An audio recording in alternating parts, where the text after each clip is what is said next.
안녕하십니까.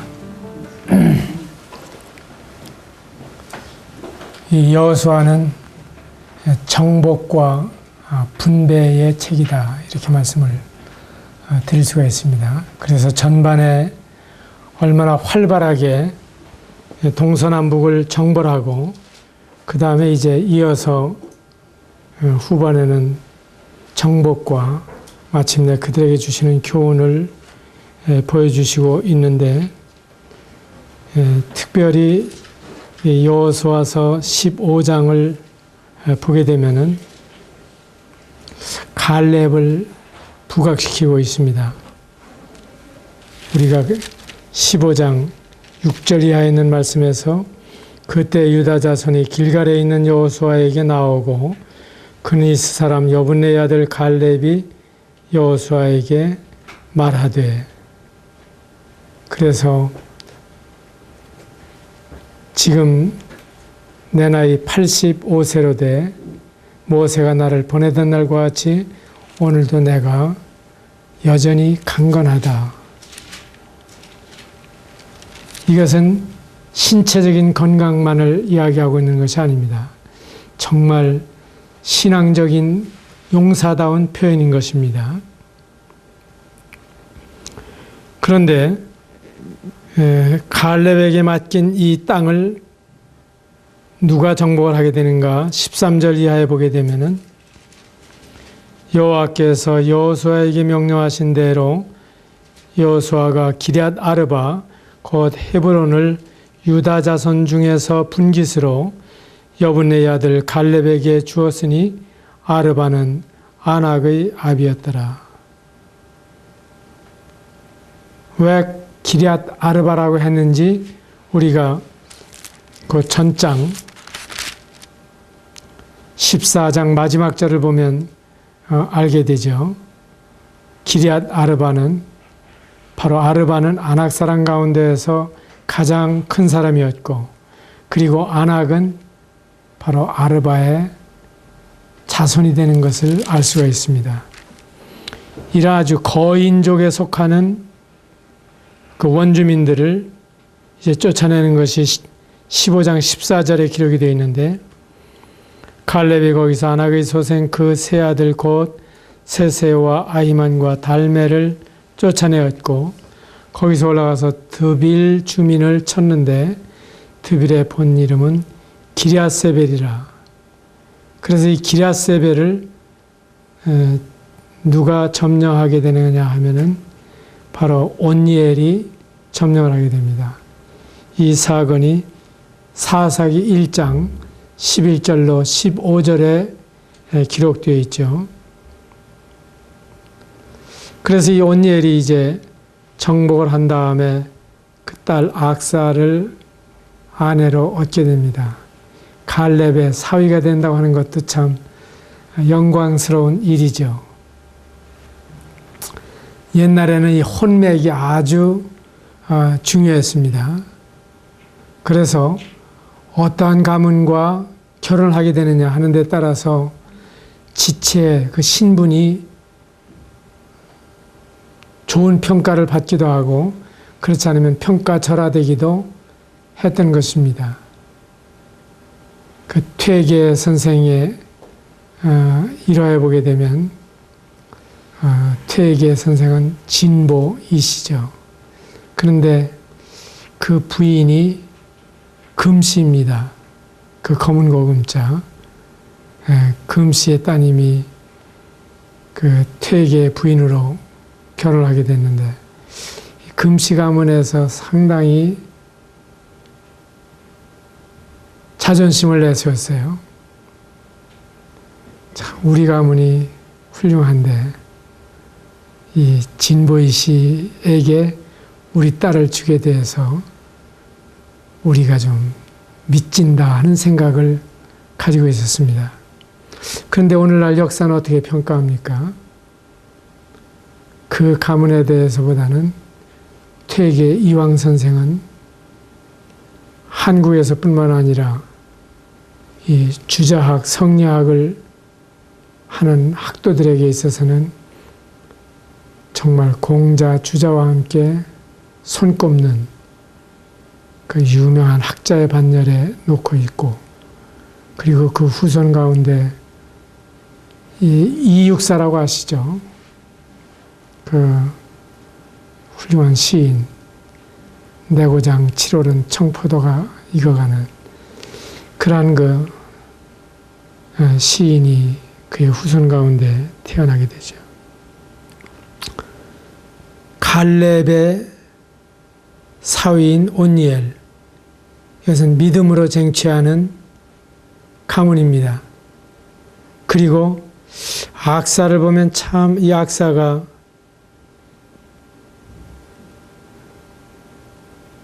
예쁜 도둑인 것을 알 수가 있어요. 다른 예쁜 도둑이란 말이 있죠. 악사가 출가할 때 그에게 청하여 자기 아버지에게 밭을 구하자 하고 나귀에서 내림에 갈렙이 그에게 묻되 네가 무엇을 원하느냐 했을 때 아버지, 저 복을 좀 받고 싶습니다. 아버지께서 저를 그 사막 지방으로 보내시는데 그 오아시스를 좀 저에게 주십시오 하고 요청하는 모습을 볼 수가 있습니다. 그래서 갈렙이 그 두 군데 오아시스를 이 딸에게 혼수로 주는 사실이 특별히 기록이 되어 있습니다. 여러분, 성경에 나오는 우물가의 여인들 좀 상상을 해보시죠.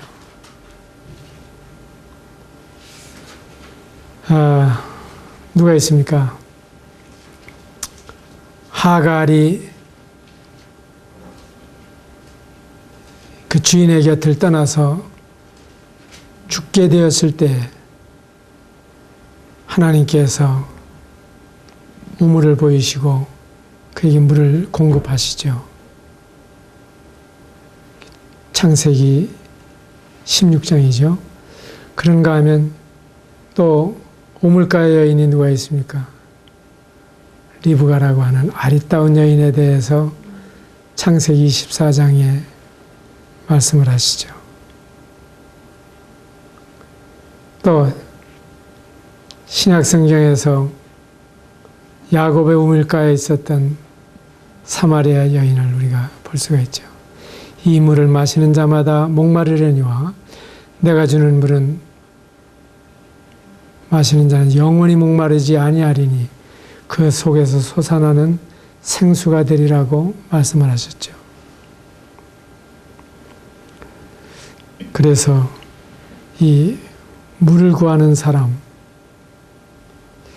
이 물이야말로 생명의 물입니다. 하나님의 말씀입니다. 그래서 억척스럽게 이 하나님의 말씀을 구하고 사막의 생수와 같이 이 말씀을 사모하는 자에게 하나님께서 갈렙이 그 딸에게 주셨던 것처럼 말씀을 풍성히 공급해 주시고 그리고 말씀과 함께 그 언약을 이루시게 될 때 우리의 생애가 풍성할 수가 있는 것입니다. 이렇게 해서 이제 20절 이하에 15장 20절 이하에는 유다 자손에게 주신 기업들을 아주 소상하게 말씀해 주십니다. 이러한 것이 63절에서 예루살렘 주민 여부수 족속을 유다 자손이 쫓아내지 못하였으므로 여부수 족속이 오늘까지 유다 자손과 함께 예루살렘에 거주하니라 하는 마지막 절에 이 불행한 기록을 볼 수가 있어요. 이 여부수 족속은 누구입니까? 우리의 옛사람입니다. 우리가 주님을 믿은 다음에 주의 성령이 우리의 심령에 찾아오시고 내주하셔서 나를 감동하시고 깨닫게 하시고 인도하시고 공급하시고 보호하십니다. 그래서 그 주님께 우리의 인생을 맡기고 순종하면 주님께서 인도하십니다. 그런데 강제로 하시지 않습니다. 주님은 신사적인 분이십니다. 그래서 주님을 믿을 때 영접하는 자, 곧 그 이름을 믿는 자들에게는 하나님의 자녀가 되는 권세를 주시고 우리 안에 오셔서 우리와 동고동락하시지만은 그분에게 주권을 내드리지 아니하고 그리고 그분에게 복종하지 아니한 채 내가 스스로를 주장할 때에는 그 좌장이 누구냐 하면 나 자신입니다. 바로 여부스 족속이라고 하는 것입니다. 옛사람인 내가 나를 조종하고 운전해 가는 것입니다.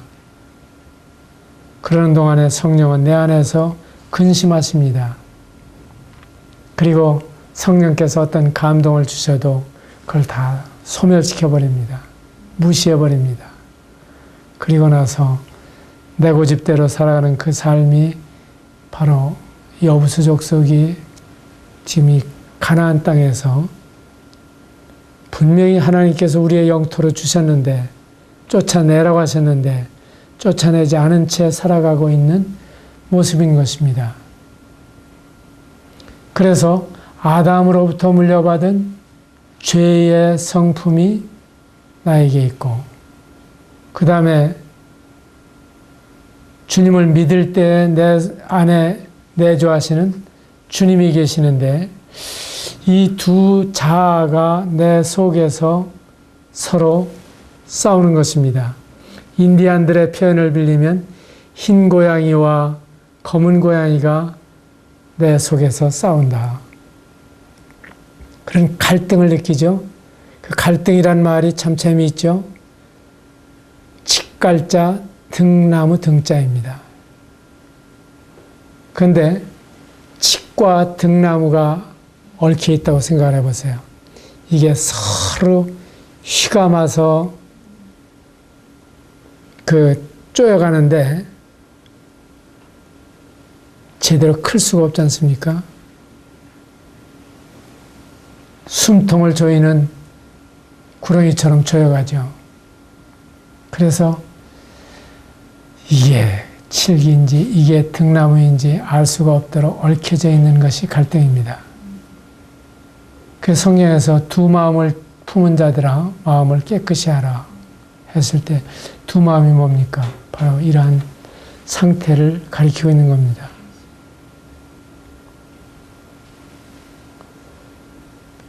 우리가 고린도전서에서 잘 볼 수 있는 것은 고린도전서 1장 첫머리에는 성도라 부르심을 입고 분명히 거룩한 무리들이죠. 우리는 의롭다함을 받은 자들이고 거룩한 자들입니다. 그러나 글로의 집 편으로서 너희에게 대한 소문이 내게 들리니 너희 가운데 분쟁이 있다는 것이라. 그런가 하면 너희는 젖이나 먹고 밥을 먹을 만한 자들이 못 된다. 갓난아기 같구나 하는 책망도 볼 수가 있고 심지어는 이방인 중에라도 없는 것이라 하는 문제가 일어나고 있는 것을 볼 수가 있죠. 그래서 고린도 성도들의 모습을 볼 때 신분은 거룩한 자들이지만 상태는 개차반이다 하는 것을 보게 되는 겁니다. 여기에 쫓아내지 못했다 하는 말씀이 나오는데 이 구절을 여러분들이 유의해 보시기 바랍니다. 내가 쫓아내지 못하고 있는 것은 무엇인가?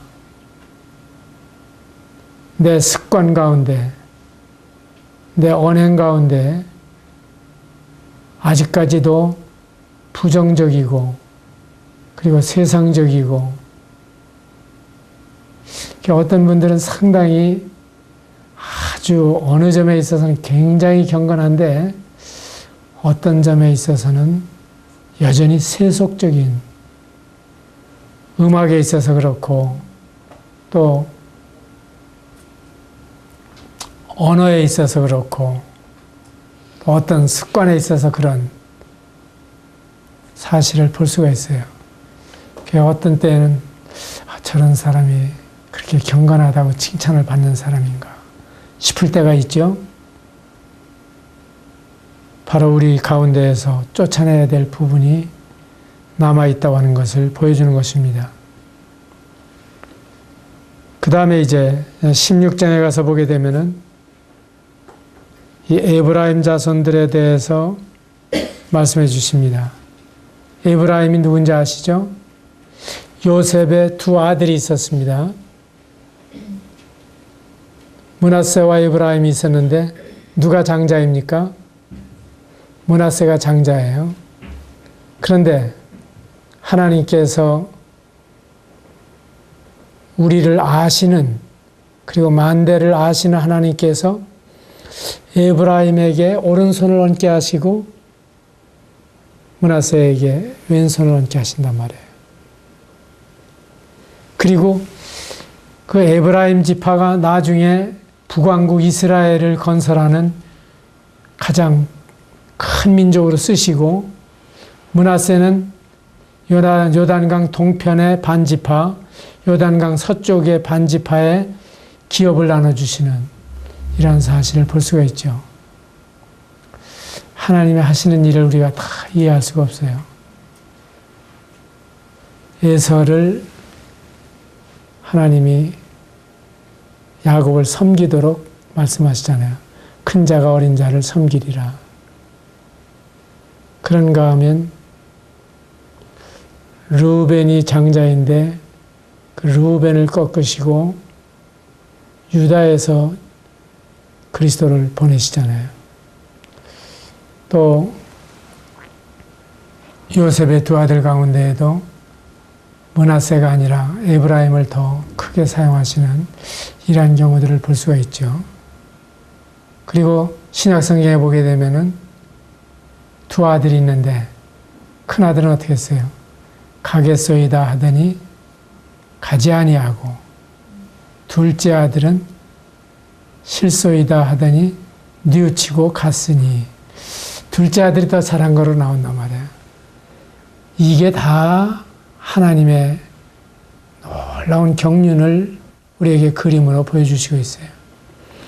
출애굽기 4장 22절에 보게 되면은 이스라엘은 내 아들, 내 장자라. 근데 내 아들, 내 장자라고 하던 이스라엘을 하나님께서 젖혀놓으시고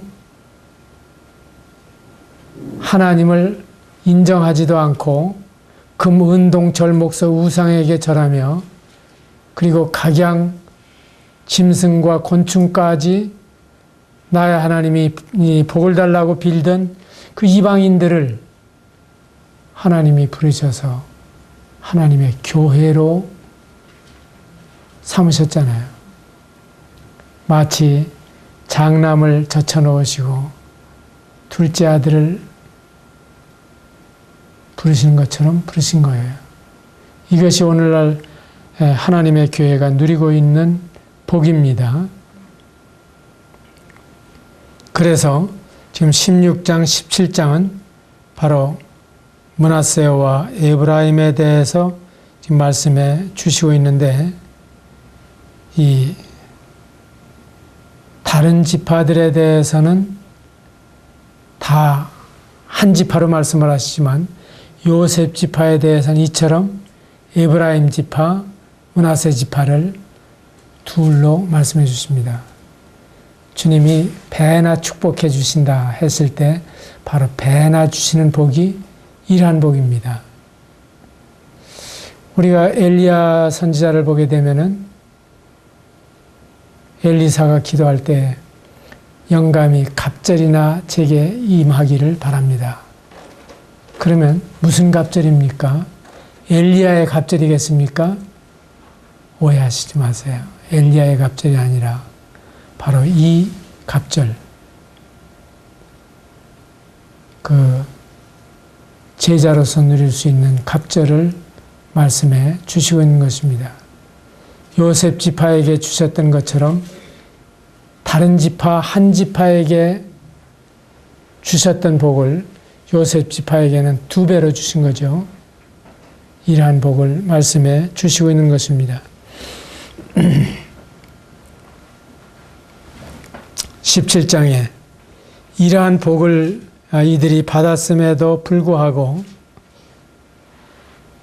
이들에 대해서 불평하고 있는 모습이 17장에 나타나 있습니다. 이것이 그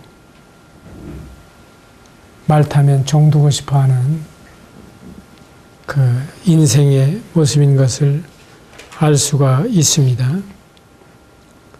17장 14절 이하에 있는 말씀을 보게 되면 요셉 자손이 여호수아에게 말하여 이르되 여호와께서 지금까지 내게 복을 주심으로 내가 큰 민족이 되었거늘 당신이 나의 기업을 위하여 한 제비 한 분깃으로만 내게 주심은 어찌함이니이까. 여호수아가 그들에게 이르되 네가 큰 민족이 되므로 에브라임 산지가 네게 너무 좁을진데 브리스 족속과 르바임 족속의 땅 삼림에 올라가서 스스로 개척하라. 여기 스스로 개척하라에 밑줄을 그어두시기 바랍니다. 하나님은 우리에게 이 개척하는 사람에게 그야말로 열린다고 하는 사실을 보여주십니다. 우리가 순탄한 사람이 행복할 수 있는지는 몰라도 위대할 수는 없습니다. 역사적 인물을 보게 되면 고난의 증인들입니다. 저는 근세사에서도 아브라함 링컨을 보거나 또한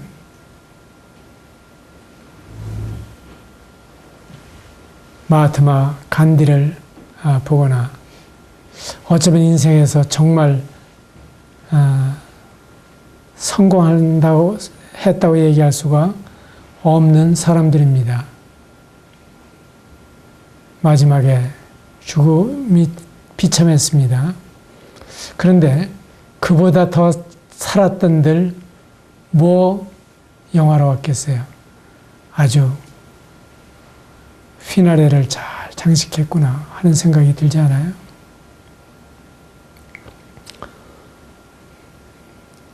아브라함의 생애를, 링컨의 생애를 봐도 그는 태어나면서부터 가난 속에서 어머니를 일찍 잃고 그리고 누나도 일찍 죽고 또한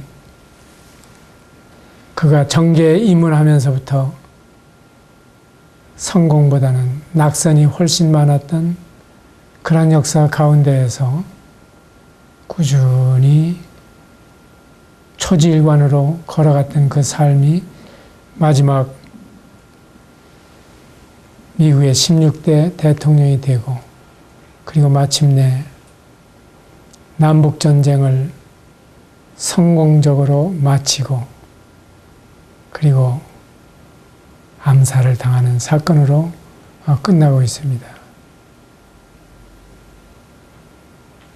마하트마 간디는 1948년 마침내 파키스탄과 인도의 통합을 위해서 사력을 당하고 있는 그때에 이 분리주의 종교인에 의해서 암살을 당하게 됩니다. 그의 생애가 고난으로 점철되어 있다고 하는 것은 우리가 너무나 잘 알고 있습니다. 스스로 개척하라. 삼림에 들어가서 스스로 개척하라. 이것이 에브라임 지파에게 주시고 있는 격려입니다. 우리가 고난을 자처할 수 없지만 고난을 부딪혔을 때 하나님이 내가 돌파할 수 있는 능력이 있기 때문에 나에게 이런 고난을 허락하시는 거다. 감당할 시험밖에는 허락하시지 않는다고 그랬는데 나에게 이런 고난을 허락하시는 것은 나를 대단하게 보시는 거야. 하고 여러분 스스로 위로를 받으시기를 바랍니다. 시원찮은 사람에게는 그런 고난을 주시질 않아요. 이 고난을 통해서 사람은 다져지고 연결어가고 그리고 깊어지고 그리고 그런 가운데에서 다른 사람을 향해서 동정하고 긍휼히 여기고 이해하고 위로하고 사랑할 수 있는 사람으로 바뀌어지는 것입니다. 그렇지 않은 사람이 위로를 하면 마음이 차질 않아요. 저는 아파 보지도 않고 뭐 남 아픈 사정을 아주 잘하는 것처럼 떠벌리는데 하고 오히려 그 마음 가운데 빈정거릴 수도 있어요. 그런데 나도 아파봤어 하고 이야기를 하게 되면은 같이 눈물을 흘리면서 그 사정을 깊이 나눌 수가 있게 되죠. 에브라임은 가장 넓은 땅을 주었습니다. 그때도 불평을 했는데 14장 15장에서 갈렙은 삼림이라도 개척하겠습니다 하고 주장을 하는 것을 우리가 대조적으로 볼 수가 있습니다. 16절에 그들이 핑계를 합니다. 그들 보통 사람들이 아닙니다. 그들이 철병거가 있습니다. 이 가나안 땅에 원주민의 문화가 상당히 발달되었다고 하는 걸 알 수가 있죠. 우리는 흔히 무슨 석기 시대, 구석기 시대, 신석기 시대, 청동기 시대, 철기 시대 이렇게 나누는데 그가 사실 그렇게 정확한 거 아닙니다. 하나님께서는 창조로부터 인생을 만물의 영장으로 창조하시고 놀라운 지혜를 주셨기 때문에 어느 지역의 문명은 고대로부터 철기 시대였어요. 그런가 하면 지금도 어디 그 소수부족들이 살고 있는 그 야만인들의 사회에 들어가게 되면 여전히 구석기 시대에 살고 있는 모습을 볼 수 있잖아요. 그러면 문명의 발상과 진전이 어떻게 이루어졌느냐. 노아에서부터 시작이 된 거 아닙니까? 그 다음에 이제 노아에서부터 유브라데스 티그리스 유역의 인류들이 번성하기 시작했죠. 최초의 문화가 티그리스강, 유브라데스강 유역의 메소포타미아 문명입니다. 여기에서 시작을 해서 이 문화가 동쪽으로 서쪽으로 이동을 했습니다. 그 한 주류가 동쪽으로 이동한 것이 인더스 간지스 강가의 인도 문명이요. 그리고 더 나아간 것이 황하 양자강 유역의 중국 문명입니다. 그 다음에 이제 남쪽으로 나일강 쪽으로 흘러 들어간 것이 이집트 문명이요. 그리고 서쪽으로 이동해 가면서 바로 이 가나안 땅과 그리고 서양 문명을 이루어가게 되는 거죠. 그래서 이 가나안 땅에는 아주 일찍부터 철기 문화가 있었습니다. 그리고 그 사무엘상에 가서 보게 되면은 그 이스라엘에는 장수들만 칼을 가지고 전쟁을 했고 다른 사람들은 그냥 몽둥이나 나무를 꺾어가지고 무기로 사용을 했었는데 이미 가나안 땅에는 그 블레셋 사람들 가운데 철기 문화가 있었다고 하는 걸 말해주고 있죠. 그런데 이 철기 문화가 유출되지 않도록 그들이 소위 지적재산권을 지켜나간 거죠. 이들이 이미 철병거가 있었다고 말씀하고 있어요. 왜 이렇게 발달했느냐? 우리가 알고 있는 대로 페니키아인들은 아주 해양 민족이었어요. 그래서 그 지금의 사이프러스 섬, 구브로 섬이라든지 그 다음에 이제 이집트라든지 이런 데를 왕래하면서 지중해 연안에서 무역을 하게 되고 그렇게 하게 되니까 이 첨단 무기를 개발할 수 있는 그런 문명을 가지고 있었던 거죠. 이게 비교가 됩니까? 철병거를 가지고 있는 그 사람들과 그 다음에 육탄전으로 덤벼들고 있는 이스라엘 사람들과 게임이 안 되는 전쟁이었지만은 그러나 이때 이겨야 하나님이 생색이 나지 않아요. 야, 정말 그들의 하나님이 위대하시구나. 여러분, 내가 못난 것에 대해서 염려할 거 없어요. 되게 잘난 사람이 잘 되면 참 저 사람은 본래 머리가 좋고요. 태어나면서부터 아주 뛰어난 사람이었어. 그러지만은 못난 사람이 잘 되면 정말 그 사람이야말로 개천에서 용났지. 하나님의 은혜야. 이렇게 되는 겁니다. 그래서 하나님께서는 약한 자를 들어서 강한 자를 부끄럽게 하려 하십니다. 여기에 묘미가 있는 거예요. 그래서 우리들 자신에 대해서 열등감을 느낄 필요가 없는 것이 내가 못날수록 주님은 내 안에서 위대해질 수가 있잖아요. 제가 어느 형제 아주 고약한 형제였어요. 고약하다고 하는 말은 청년 시절에 사사건건이 어른들 말씀에 토를 달고 시비를 걸고 반항적이에요. 그래서 제가 그 친구하고 상담을 하면서 친구, 자네가 장로가 된다 하더라도 나만큼 하기도 쉽지 않을 거야 하고 제가 이야기를 했던 사람입니다. 근데 그 친구가 어느 날 보니까 훌륭한 선교 활동을 하고 있어요. 그리고 그 간증을 들어보니까 그동안에 하나님께서 그 사람을 아주 180도로 바꿔놓으셨어요.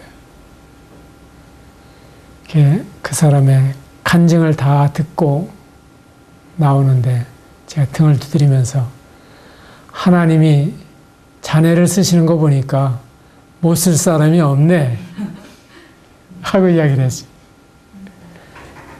못 쓸 사람이 없죠. 하나님은 그런 재주를 가지고 계시는 분이에요. 그렇기 때문에 우리 생에 여전히 소망이 있습니다. 그리고 그렇게 사용하시지 않으면 하나님이 우리를 구원하신 목적에 위배되고 하나님이 손해보시는 거예요. 그렇기 때문에 난 하나님이 그렇게 하시리라고 믿습니다. 나의 연약에도 불구하고 나를 능히 하나님의 뜻에 합당하게 은사대로 그리고 내 인성을 개발해 주시고 장점을 더욱 발전시키시고 그리고 나의 부정적인 여러 요소들을 주님이 제거해 가시면서 나를 사용하실 수 있다고 믿습니다. 그래서 사도 바울이 나의 나 된 것은 하나님의 은혜다. 은혜라고 하는 것은 놀고 먹는 것, 거저 먹는 걸 가리키는 게 아니에요. 참 은혜는 주님을 위해서 살 수밖에 없도록 우리에게 강권하시죠. 이 철병거, 이거 두려워하지 마세요. 18절에 보게 되면은 그 산지도 네 것이 되리니 비록 삼림이라도 네가 개척하라. 그 끝까지 네 것이 되리라. 가나안 족속이 비록 철병거를 가졌고 강할지라도 네가 능히 그를 쫓아내리라. 이것이 하나님의 약속입니다.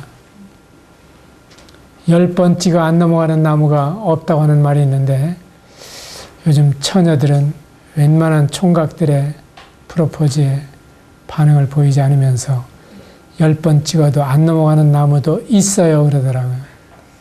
도끼 나름이지요 그러는 처녀들도 있더라고요. 그런데 정말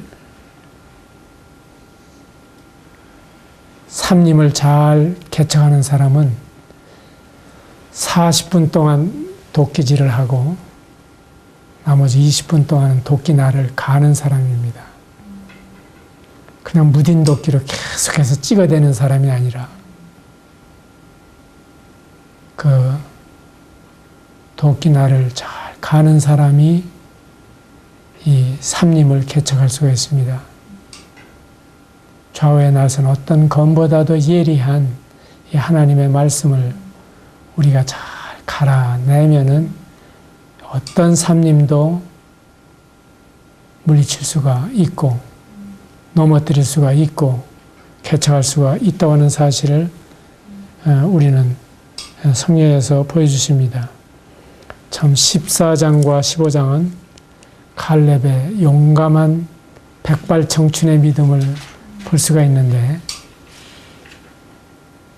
16장, 17장은 그 풍성한 가운데에서도 욕심만 내고 있지 믿음의 진보를 보이지 못하는 이 요셉 족속에 대해서 책망하고 있는 것이 기록이 되어 있습니다. 17절을 거슬러 올라가 보죠.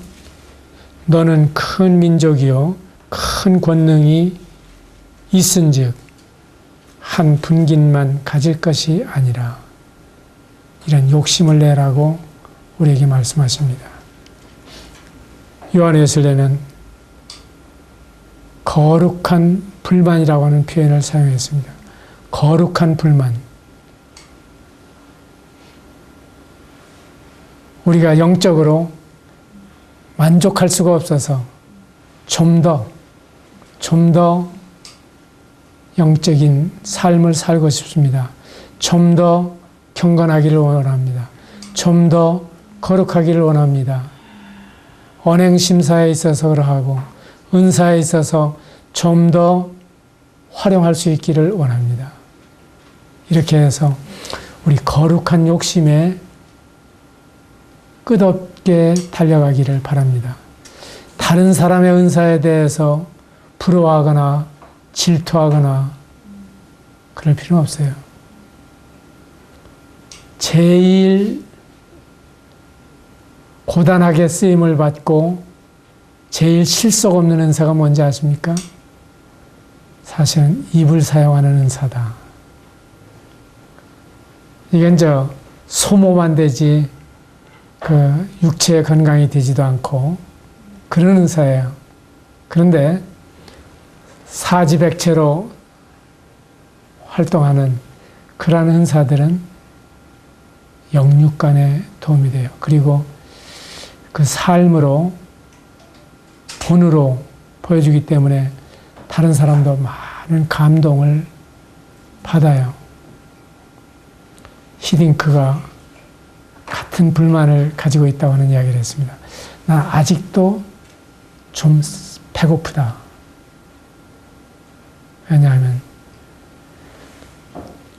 제1인자가 될 때까지는 자기는 불만스러운 것이 바로 스포츠계의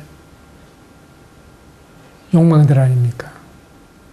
그러면 성도들의 진정한 욕망은 무엇입니까? 바로 나에게 주신 은사와 재능과 그리고 내 인격에 대해서 가장 그리스도에 가까이 다가가는 이러한 성도로서의 목표를 가지고 오늘도 내일도 부단히 개발해 나가시기를 바랍니다. 스스로 개척하라. 스스로 개척하십시오. 그래서 다음에 만났을 때에는 그 사람 전에 그 사람과 전혀 다른 사람이야. 그래서 선비가 사흘 만에 만나면 괄목상대라고 하지 않습니까? 눈을 부릅뜨고 저 사람이 그 사람이야? 어떻게 저렇게 변했을까? 하고 만날 수 있는 그런 성도의 생애가 되시기를 바랍니다. 감사합니다.